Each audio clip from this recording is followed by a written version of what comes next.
pendosa yang merindukan Tuhan. Karena doa tidak pernah menghakimi siapa yang memanjatkannya. Terima kasih Ibu, doamu telah mengubah hidupku, menjadi bukti bahwa ketulusan yang tak henti dalam doa mampu mengubah jalan hidup seseorang, tanpa perlu menghakimi sedikit pun. Tuhan, aku kehilangan seseorang yang selalu menjadi alasanku berjuang. Bendera kuning sudah berkibar di halaman depan rumah. Malam terakhir di ruang ICU. Aku berdiri di samping ranjangnya, menyaksikan monitor yang perlahan menurun nadanya. Selang-selang bergelayut di tubuhnya. Bunyi mesin medis terdengar seperti hitungan mundur yang tak bisa kucegah. Aku menggenggam tangannya. Tangan yang jarang sekali kurasakan hangatnya sepanjang hidup. Rasanya asing, kaku, namun aku genggam sekuat mungkin, seolah genggaman itu sanggup menahannya tetap di sini. Aku ingin mengatakan banyak hal, meminta maaf, bercerita bahwa aku sebenarnya selalu rindu merasakan kedekatan ayah dan anak, dan bahwa aku sedang berusaha mencintainya kembali. Namun, suaraku tertahan di tenggorokan, yang keluar hanyalah bisikan lirih. Ayah. Dadanya naik turun dengan begitu berat. Bibirnya bergerak kecil, entah ingin mengatakan sesuatu atau hanya refleks terakhir seorang manusia.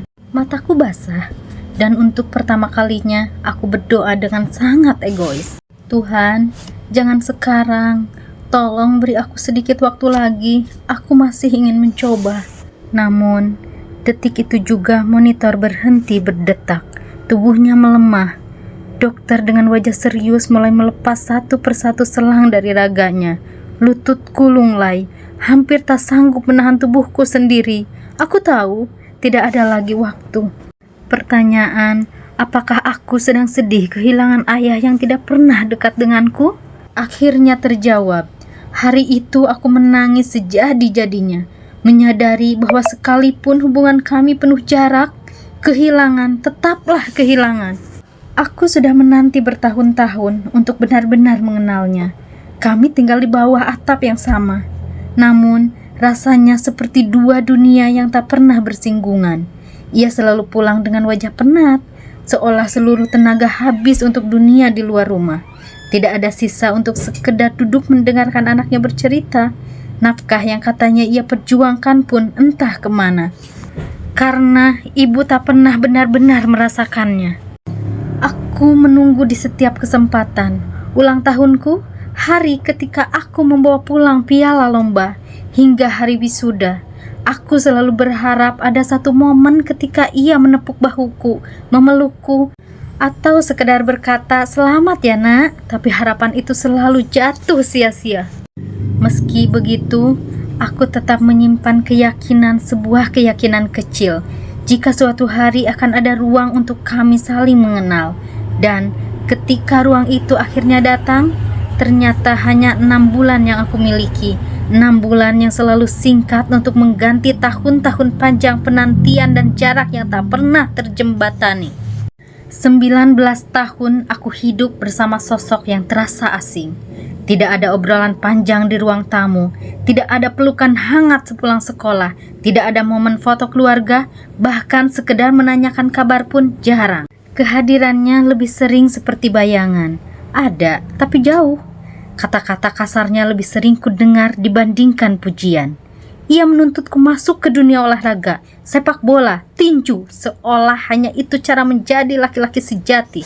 Sedangkan aku hanya ingin menulis, menggambar, berkarya. Perbedaan itu menciptakan jurang yang makin dalam.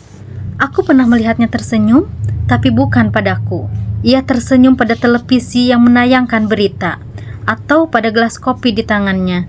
Senyum itu terlalu mahal untuk diberikan kepadaku, anak yang dianggapnya aneh. "Kamu itu aneh," katanya suatu kali.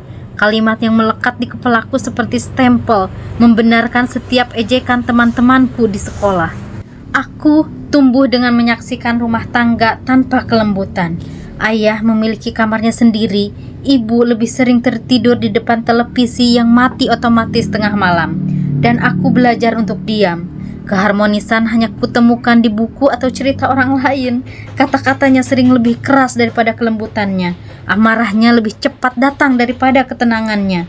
Pernah suatu hari, di tengah pertengkaran hebat, ia berkata pada ibu di depanku bahwa ia menikah bukan karena cinta, melainkan hanya karena ibu yang mau mengangkat derajatnya saat ia tidak punya apa-apa. Kalimat itu menancap dalam, menjelaskan mengapa ibu sering terlihat seperti pelayan, bukan pasangan. Dia mendidikku dengan ketakutan. "Kamu harus menghormati ayah, kalau tidak kamu masuk neraka," katanya. Padahal aku jarang melihatnya beribadah. Aku jadi bingung, katanya Tuhan baik. Tapi mengapa aku dipaksa menghormati seseorang yang bahkan tak bisa menganggapku anak? Perlahan aku percaya Tuhan itu pemarah seperti ayah. Hari-hari kami jalani seperti berjalan di atas bara, penuh hati-hati, penuh waspada. Ibu sering tampak menahan kecewa. Ia ingin pasangan yang berjalan seiring, tapi yang ada hanya dua orang dewasa yang hidup di dunia masing-masing. Namun, ketika usianya menua dan tubuhnya melemah, garis waktu di rumah berubah. 6 bulan terakhir sebelum ia berpulang, aku melakukan sesuatu yang dulu tak pernah sanggup kulakukan, mencoba mencintainya kembali. Anehnya, sakitnya justru menghadirkan ruang baru. Di tengah kerapuhan, ayah mulai terlihat sebagai manusia biasa yang begitu lemah, bingung, dan sesekali berusaha terhubung denganku. Aku mulai berani duduk di sampingnya saat ia menonton televisi. Awalnya kami hanya diam, suara napasnya yang berat jadi irama yang menemani. Kadang aku ikut pura-pura tertawa di acara komedi yang ia nikmati, meski tak pernah paham apa lucunya. Tawaku kaku, tapi aku tetap bertahan di kursi itu.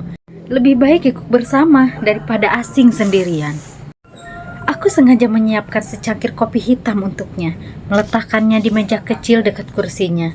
Menunggu reaksi, ia hanya menoleh sebentar, mengangguk pelan, lalu kembali menatap layar. Anggukan itu, yang bagi orang lain sepele, bagiku terasa seperti pengakuan bahwa kehadiranku tidak ditolak. Sesekali, dengan suara lirih ia bertanya, "Kamu sudah makan?" Pertanyaan singkat itu menempel di dadaku. Mungkin itulah caranya yang kaku untuk menunjukkan peduli. Pernah suatu sore, aku menemaninya ke warung membeli obat. Langkahnya pelan, langkahku canggung. Aku mencoba bertanya soal pensiunnya, atau sekedar menawarkan singgah membeli gorengan. Ia menjawab singkat, tapi sekali dua kali balik bertanya, "Kamu mau apa?" Pertanyaan sederhana itu membuat dadaku hangat. Ada juga momen ketika aku salah menyebut nama obatnya. Lalu ia menyunggingkan senyum tipis. Senyum yang membuat mataku panas karena begitu jarang kulihat. Ia bahkan terkekeh kecil setelah itu. Aku ikut tertawa, gugup tapi lega. Tawa kecil itu yang bagi orang lain tak berarti, bagiku adalah bukti bahwa ada dinding yang mulai runtuh. 6 bulan itu membuatku seperti sedang mengenal orang asing yang ternyata ayah kandungku sendiri. Namun, 6 bulan terlalu singkat. Ayah kini sudah berpulang di liang lahat dengan kain kafan yang dingin. Aku mengazaninya lirih. Aku masih ingat jelas dinginnya kain kafan dan hangatnya air mataku. Aku tidak pernah membayangkan harus menutup kisah ini dengan azan. Bukankah seharusnya dia yang pertama mengazani ketika aku lahir? Mengapa justru aku yang mengazaninya di akhir? Bisakah aku menukar momen ini dengan satu pelukan yang tak pernah aku dapatkan? Kehilangan memang menyakitkan, tapi perlahan aku mulai mengerti. Mungkin ini bagian dari perjalanan untuk tumbuh dengan hati yang lebih besar. Aku yang sejak kecil tak pernah benar-benar merasakan peran ayah, kini harus menanggung kekosongan yang dalam. Namun, ketika 1 bulan berselang, ketika matahari menyelinap di balik awan kelabu hariku, aku tahu aku harus melanjutkan hidup, meski tanpa kenangan indah bersamanya. Mungkin ini bukan tentang memperbaiki yang rusak, melainkan tentang memaafkan hal-hal yang tak sempat terjadi, tentang menerima bahwa tidak semua cerita berakhir bahagia, meski tetap layak dikenang. Aku akan menyimpan kepergiannya sebagai pengingat, bukan luka, bahwa waktu sangat terbatas dan kasih sayang tak perlu sempurna untuk meninggalkan bekas mendalam. Meskipun tak ada pelukan, tak ada panggilan hangat, aku akan tetap mendoakannya. Mungkin itulah cara terbaikku terhubung dengannya kini, melalui doa seorang anak yang sedang belajar berdamai dengan kehilangan. 19 tahun hidupku, aku masih sibuk menebak-nebak apa yang sebenarnya aku cari. Di balik setiap kalimat penguat yang kubagikan pada orang lain, ada anak kecil dengan trauma yang belum sembuh. Di hari Senin, aku bisa bersemangat mengejar mimpi. Di hari Selasa, aku runtuh, mempertanyakan segalanya. Kekosongan itu tidak pernah meminta izin. Ia datang di tengah tawa, menyelinap di balik kesibukan, lalu berbisik ketika semua suara reda. Kamu tetap sendirian. Seberapapun kerasnya aku mencoba mengisinya dengan pencapaian, pekerjaan, atau hubungan, selalu ada ruang kosong yang tak terisi. Mungkin sejak awal, lubang itu berbentuk ayah dan tak ada siapapun yang bisa menggantikannya.